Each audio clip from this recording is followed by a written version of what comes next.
Hello Malaysia, terima kasih kerana menonton video ini. Sebelum kita mulakan video terbaru dari channel ini, anda dibenarkan untuk menekan butang like, menekan butang share, tekan butang subscribe untuk mendapatkan info-info terkini di dalam channel ini. Anda juga dibenarkan untuk tinggalkan komen anda kerana setiap daripada komen anda amatlah kami hargai. Terima kasih, selamat menonton. Cerita ni tuan-tuan, cerita tentang dakwaan Hamzah Zainuddin mengatakan bahawa Saifuddin Nasution pernah minta supaya pemilihan PKR dibatalkan. Okey, saya baca sebab saya terlibat direct dengan pemilihan PKR ni, jadi saya boleh cerita lah tuan-tuan. Alright, Hamzah Saifuddin pernah minta saya batal keputusan pemilihan PKR. Menurut beliau, kejap.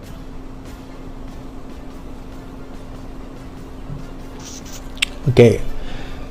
Bekas Menteri Dalam Negeri Hamzah Zainuddin mendakwa Setiausaha Agong PKR Saifuddin Nasution pernah memintanya membatalkan kesahan keputusan pemilihan PKR pada tahun lalu.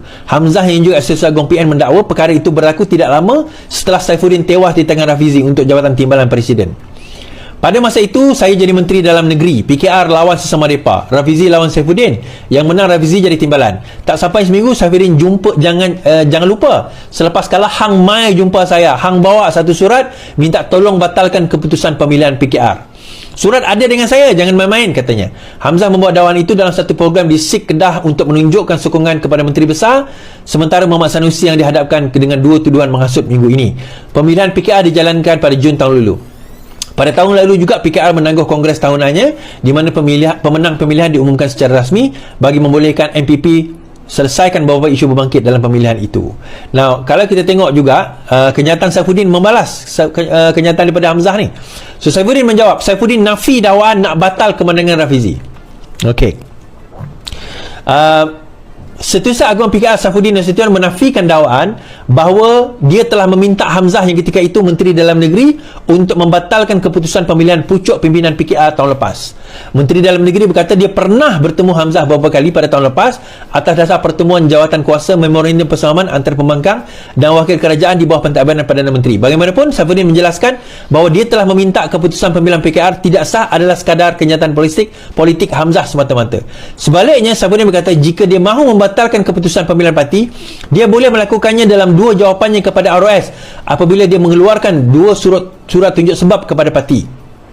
Saya telah jawab dua kali, jika semua parti ini dibatalkan, saya tak payah jawab. Maka saya tak perlu jumpa menteri kalau saya nak batal parti. Itu cerita lain, kata Saifuddin. Surat-surat itu dikeluarkan setelah ROS menerima aduan daripada ahli parti mengenai pemilihan itu. Saifuddin berkata, Setiausaha Agong PKR dia telah membalas surat tersebut dalam tempoh 2 minggu dan berisiko menyebabkan parti itu dibatalkan pendaftarannya. Okey. Jadi kami address satu persatu seperti yang diminta oleh ROS. Jadi kalau dia nak katakan sekalah dengan Rafizi, kemudian nak minta parti batal, saya tak payah jawab surat. Semudah itu saja jawabnya. Semasa pemilihan PKR yang Mei lalu, Rafizi telah menang pertandingan timbalan Presiden menewaskan Saifuddin. Pada pemilihan Perikatan Nasional, Hamzah mendakwa seminggu lepas tu Saifuddin pergi berjumpa dengan beliau. Baik. Dia macam inilah pemilihan parti tu saya pun terlibat langsung dan antara sebab saya kena ambil tindakan disiplin pun sebab pemilihan parti itu jugalah. Okey, dia macam ni. Pada masa itu memang berlaku hangat jugalah pertandingan parti ni kat mana-mana pun, mana-mana parti, bukan kata PKR je, semua parti. Kalau pemilihan parti dia memang akan panas lah. So pada masa itu saya tim Rafizi Ramli. Rafizi Ramli malam ini dengan Yani live. Saya tim Rafizi Ramli. Saya ngaku, memang awal saya ngaku kan, saya bawa Rafizi daripada 2018 pun kita orang bawa Rafizi. Lepas tu lawan dengan Azmin dan Rafizi kalah, walaupun Azmin guna pelbagai taktik dan duit dan sebagainya, kalah. Kemudian kalau ikut kiraan menang, tapi masa itu Presiden kata tak payah kira menang lah. Okay, kita bagi dia menang. Pemilihan seterusnya iaitu pada tahun ni lah, tahun lepas lah, tahun 2023, tahun lepas. Mei tahun ni ke tahun lepas, tak ingat lah, saya pun dah lupa. Berlaku pertemuan yang sangat hebat. Pada waktu itu ada masalah dengan sistem lah, memang ada pertikaian dan sebagainya. Itu ini okey, fine, itu kita tak payah sebut dan tak payah sentuh, benda dah berlalu. So setelah peristiwa itu, Hamzah Zainuddin mengatakan, Saifuddin pernah datang jumpa saya dengar ceramah tu tadi. Saifuddin pernah datang jumpa saya, minta batalkan pemilihan parti, minta batalkan kemenangan. Dia kata, minta batalkan parti keadilan dan pemilihan parti keadilan.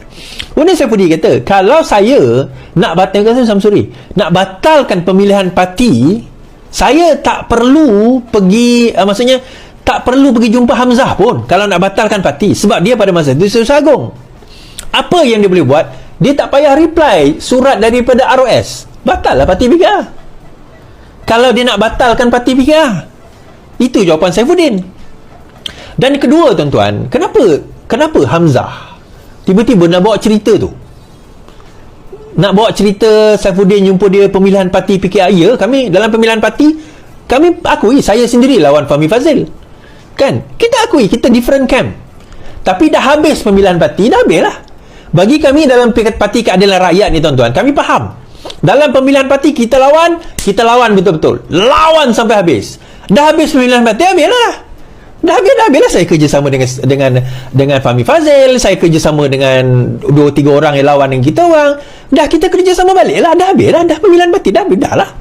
Kita lawan musuh yang sama. Dalam pemilihan parti tu kita ada berbeza camp, tapi habis pemilihan parti, datang pilihan raya, kita kerjasama. Kan?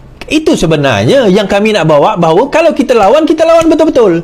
Kalau kita kerja betul-betul. Dan itulah yang ditakuti oleh lawan kami. Yang ditakuti oleh lawan adalah orang seperti kami ni, tuan-tuan. Orang yang kita lawan, tapi lepas lawan kita boleh kerjasama, kita boleh setia. Bukan hipokrit. Ini bukan hipokrit. Tapi kalau kami dibagi satu tugasan, kami akan buat betul-betul. Kalau kami berpegang kepada satu perkara, kami akan buat betul-betul. Kita akan lawan. Habis kita lawan tu, dah habislah tugasan kita, dan kita kembali kepada kerja hakiki kita. Kita faham kerja hakiki kita pilihan raya, memenangi parti politik, meneruskan. Saya bagi contoh, Amir sendiri pun bukan tim saya. Amir pada awalnya bukan tim kami. Tapi bila dah habis pemilihan parti, dah lah, habislah. Jadi kita kerjasama lah, kita bentuk lah. Siapa nak jadi Amir, jadi menteri besar ke lepas ni dengan pemilihan dan sebagainya, tak ada isu. Kita tak ada isu. Siapa-siapa jadi menteri besar pun, kalau bukan Amir pun, kita terima. Kan, kalau sekiranya di Negeri Sembilan, di orang kata apa, di Selangor, kita terima. Kita kena ada sikap terbuka macam tu, dan kita kena faham dekat mana battle kita.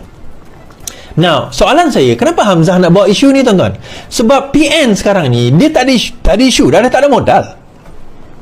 Dia nak tembak, tak kena, tuan-tuan. Tak ada modal nak tembak. Sampai ke Iswardi Wan Saiful Wanjan dalam ceramah sebut nama Iswardi. Apa ni Wan Saiful Wanjan? Iswardi ni jawatan pun bukan jawatan bergaji, tuan-tuan. Tak ada gaji pun jawatan tu. Jawatan dalam parti, jawatan kecil je. Nama cegah, tak ada besar pun jawatan tu. Bukan jawatan macam Setiausaha Agung ke, ketua penerangan ke, tak ada. Kita ni setiausaha koordinasi ni, tuan-tuan. Jadi macam sekretari dalam NGO, itu je lah jawatan kita. Itu pun dia boleh sebut, tuan-tuan, sebab dia tak ada modal nak tembak kita dah. Dia orang dah tak ada modal nak pergi tembak kita. Dia tak ada modal, dah tak ada benda dia boleh cakap dah. So dia bawa cerita Saifuddin itu, bawa cerita macam ni, bawa cerita macam tu, dia macam-macam. Dia bawa sebab dia dah tak ada modal nak pergi tembak kita. Sebenarnya itu saja daripada saya, insya-Allah. Terima kasih. Terima kasih juga yang bagi gift, terima kasih yang bagi super chat pada saya, terima kasih yang donate dan sebagainya. Dekat $1 ke RM1 juga. Thank you, terima kasih yang terus bersama dengan saya pada malam ini, alhamdulillah. So sekian saja daripada saya, insya-Allah. Selamat malam, selamat beristirahat. Kita jumpa lagi. Yang penting lawan, tetap lawan. Assalamualaikum.